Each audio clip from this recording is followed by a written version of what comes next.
if நம்மளோட coefficients எல்லாமே rational நம்பரா இருந்தா, டிஸ்கிரிமினன்ட் ஒரு பெர்ஃபெக்ட் ஸ்கொயரா வந்தா, அப்போ the roots are also rational.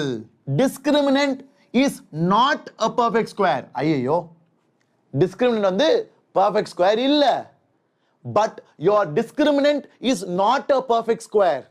இங்க நான் ஒரு நல்ல கான்செப்ட் சொல்லி தர போறேன்.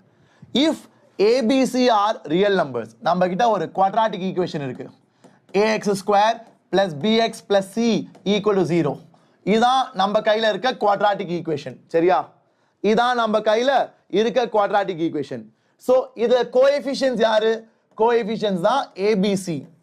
ABC தான் நம்மளோட coefficients. if நம்மளோட coefficients எல்லாமே rational numberா இருந்தா, rational number என்னது? it is real and it is of the form p by q, where p and q are integers, where p and q are integers na z இல்லையா? so இதா rational numbers. so ABC எல்லாமே rational number இருந்து discriminant ஒரு perfect square வந்தா, அப்போ the roots are also rational. கரெக்டா?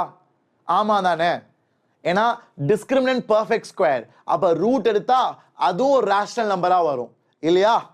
so ABC எல்லாம் rationalா இருந்து நம்ம discriminantம் ஒரு perfect squareா இருந்தா, அப்போ உனக்கு roots வந்து rationalா வரும். ஓகேவா? Very good.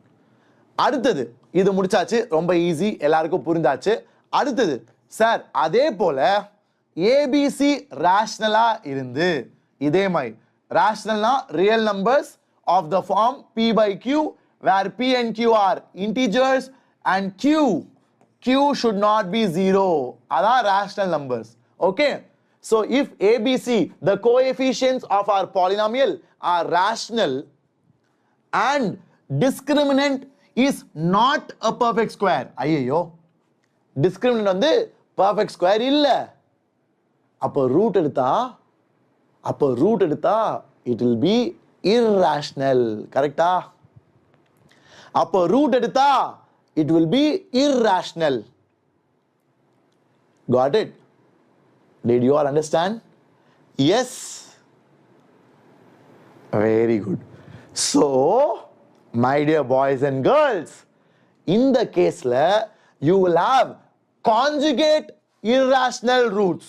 அதாவது 2 plus root 3 ஒரு ரூட்டா இருந்தா இன்னொரு root 2 minus root 3 ன்னு வரும்.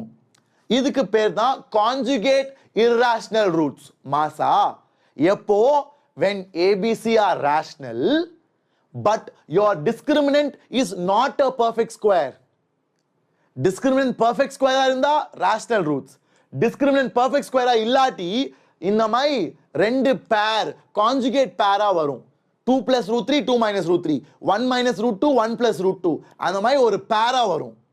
இதெல்லாம் நல்ல ஷார்ட்கட்ஸ், ப்ளீஸ் ஞாபகம் வச்சுக்கோங்கடா.